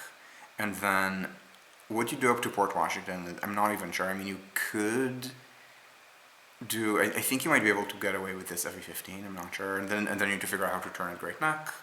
You need to figure out whether you're just doing some takings to double track this, and this requires double tracking some viaducts. Yeah, the 7 absolutely does need that. The 7 is this kind of annoying situation where the train is not that useful to get to Manhattan. So for people who do not know New York very well, this is the 7 train. And it's extremely overcrowded going here. And then here at Broadway, it connects to another train, the E and F trains, which go here. And the E and F are so much faster into Manhattan that downstream of here, suddenly the train gets less crowded because everyone transfers, or most people transfer, and overcrowd to this train. And then through Woodside and Sunnyside, the train again gets overcrowded because these are very dense areas of Queens and there's no other option.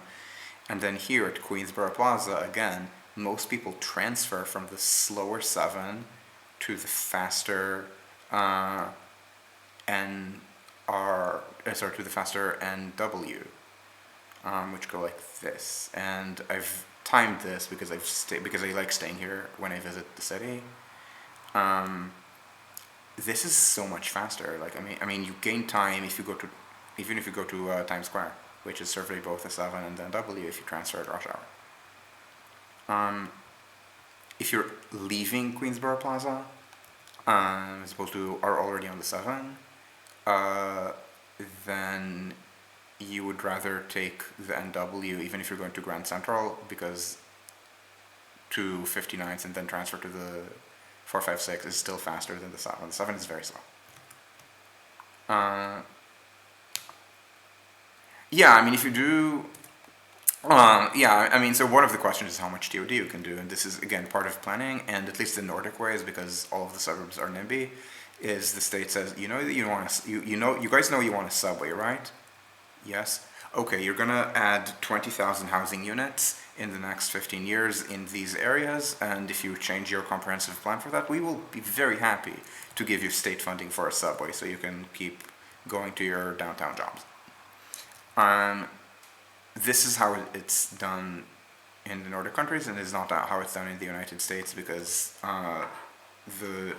it's also harder to do in the United States because the job sprawl in the United States is such that the NIMBYs are more capable of saying, I don't know, I don't care about downtown, I just don't want their people to be living next to me.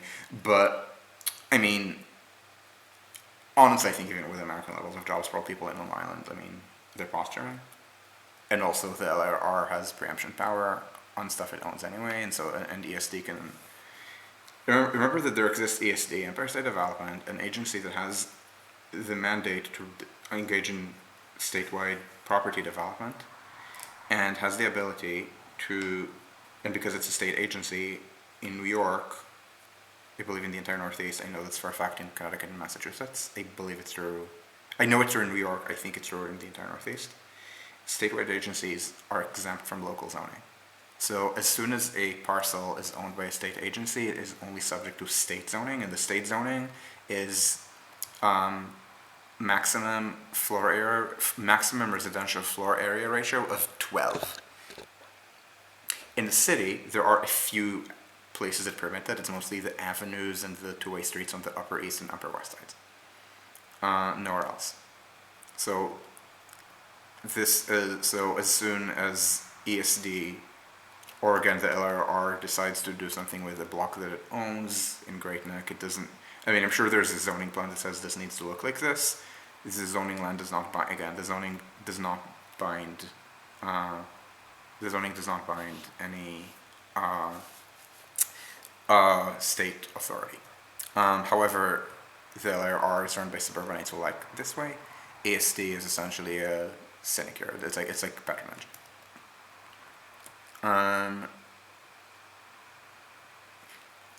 The issue is not the single-family zoning. Like in New York, the issue, single-family zoning is a West Coast EMB thing. Like in New York, it is not as relevant because the suburbs, like the main value proposition of Long Island is the exclusion. I mean, and yes, so like just banning single-family zoning is going to help a little bit, but only a little bit. At the end of the day, the city has. On the eve of Corona, the city had 8.8 million people, and I believe Long Island had 2.8, Westchester another 1. So it's more important just on sheer population size to upzone here than here. I mean, you want to do both, but here you don't want to just ban single family, just duplex zoning or something is not going to matter very much. It's just much more important to, and the other issue is also that stuff like missing middle zoning is, there's no missing middle is not missing. Like all of the neighborhoods that are off the subway are not, maybe Little Neck is single family, but these neighborhoods are not single family. These are mostly missing middle. What you need is not to go from single family to missing middle. What you need is to understand the missing middle is not missing, and to go from that to mid-rise. And for and in areas that are atypically underbuilt for how close they are, that is to say Brownston, Brooklyn, and the Village, be less squeamish about tall buildings. A lot of the buildings here have no conservation value. Take a building that has only 4 floors in the Village, and again has no conservation value, like all of these or something, and then make the 4 into a 40.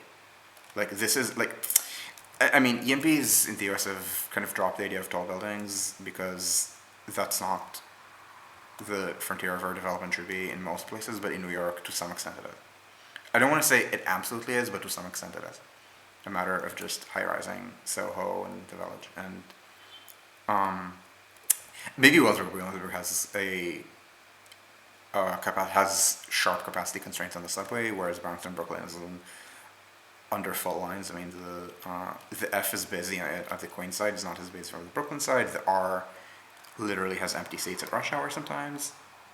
It's like this entire area. I mean, it's an area that like might have some kind of landmarking because because rich people moved there early and said it's historic or something. But like, objectively speaking, no. Objectively speaking, look at these buildings and try to imagine Stray, a game that I might want to play on stream at some point, except I know I'm going to embarrass myself because I am not used to that genre of game. And And so anyway, but it's not just a matter of TOD at any rate, it's a matter of also what you're going to, of how the constraints meet, and then you might, and sometimes you just need more concrete. So I keep saying that line 1 is 0 concrete, but it's to some extent true, but I mean, and then you can even say that like this, like Hunter might be part of like a gateway plan, like a line 2 thing. But remember, Hunter is like, I mean, this is probably, like doing this is probably low 9 figures. Now, low 9 figures might look like nothing in the context of current gateway costs, but bear in mind that I think that what gateway should cost up to Grand Central, not just to Penn Station, is $2 billion. Like, I would start making faces at 3. And so and so like 150 for this it's not bank breaking, but it is significant. There's always the question of do high-speed trains get their own tracks at Penn Station. At this point, I'm tempted to say yes. If construction costs could be substantially reduced, might as well. Like there's the reason Spain is has horrifically overbuilt its rail network. It's because it's incredibly cheap for it to do so. And then when you so it's questions about doubling outside single track, and again, you can't just schedule around this. Like, I mean, you can, but I mean, most trains would just turn at Great Neck, so it's like creating infrastructure for more trains to turn at Great Neck. Over here, because I think that they should share tracks through the tunnel, you might need to add a little bit more tracks if they're intercities. So you need to worry a little bit about the track sharing again. And this, like, I don't think this interacts too much. I mean, the way I set it up is local matches with local.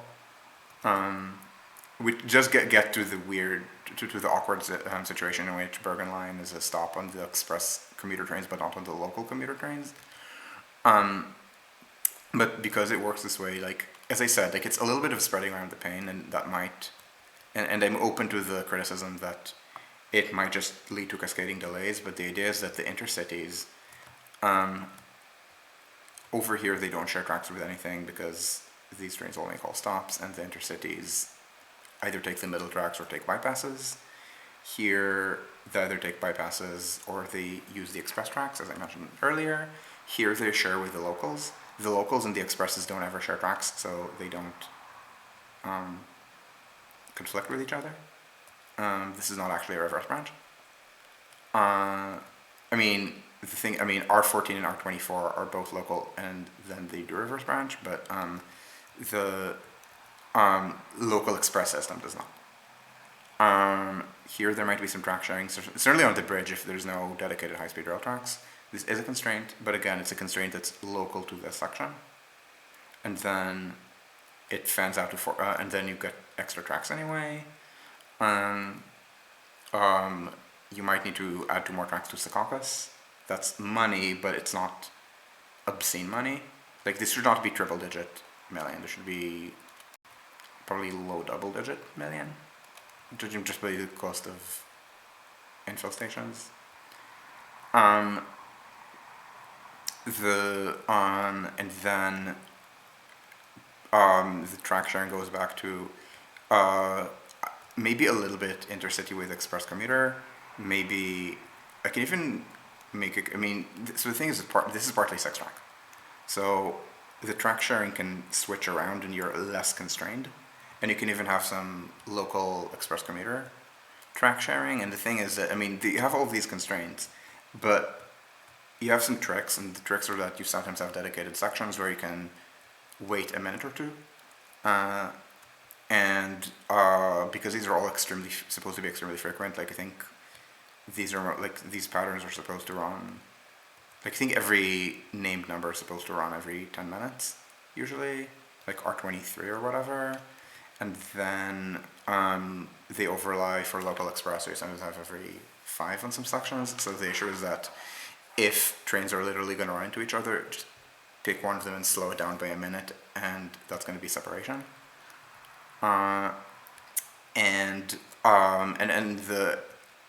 You should absolutely not slow the intercity, but you can slow things around by a minute or 2 around it, and that's fine. And and again, once you get out of the core of the system, you don't need to do track sharing across different speed classes. Um, what do you mean?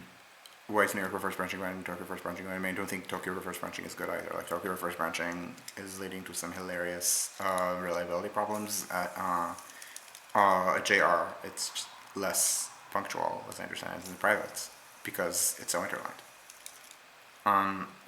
If you're asking why is Tokyo making it work better than New York, um, so so you'd expect that the subway in New York would be more punctual than the rail network in Tokyo because the subway in New York, even with all of the interlining, is a more uh, is a more closed system. It's just the subway. It's not a much larger system, but there's this tendency in New York to timetable the subway to try to do a lot of headway management, and that doesn't work on a system that's interlined. Whereas in Tokyo, everything is treated as a scheduled railroad, and this is really important. Like you can make reverse branching work if you set everything up in advance as a scheduled railroad. It just doesn't work when you're doing a lot of headway management, and when you have very high frequency, you might need to do something that turns out to be headway management. Like maybe you will like enter trains through a trunk in the wrong order. But the and, and and bear in mind, Tokyo manages lower peak throughput measured by trains as opposed to by people than the absolute best in Europe. And I don't say than most of Europe. No, not most of Europe. Most of Europe is only capable of 24 TPH. There are very rare cases that do more on on a system that's mainline, and usually they have very, very light, if any, reverse branching. Generally, like, I don't think there exists a mainline network without reverse branching. There are networks with very little, like Paris or Munich, but they still have a little bit. It just, again, Tokyo has more, and I think on the margins is not good. But I want to explain, but I want to emphasize on the margin because otherwise Tokyo is very punctual. I'm going to say that I'm done essentially with explaining the issue of throw running and timetable constraints. So I'm just going to take questions for a couple of minutes and see if I can be done in 2 hours. This has been it says it's 2:05 session, but the recording is an hour 57-ish right now. So if you have questions, I mean, I can also stay up longer, but but yeah, we will see. And of course, if you're watching on YouTube, you're already saying how long the video is.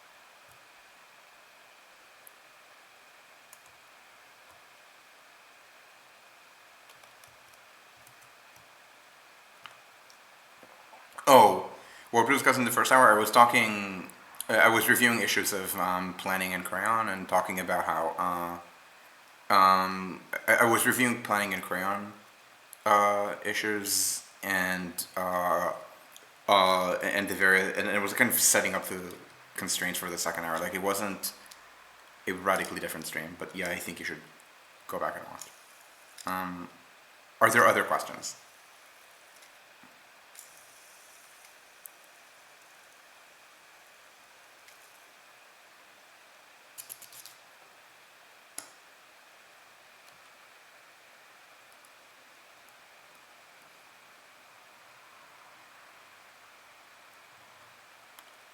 Awesome, no problem.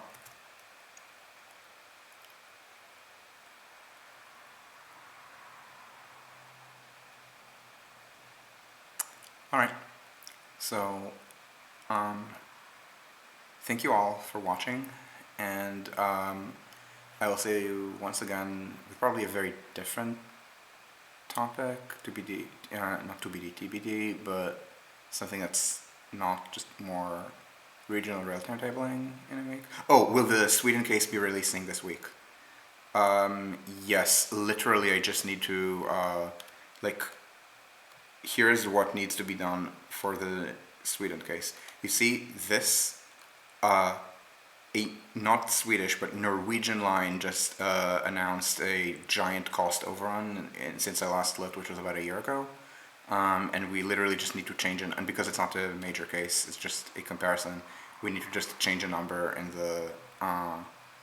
We just need to change a number in the text, which I'm gonna do in the next 10 minutes. So thank you, and I will see you then. Ciao, ciao.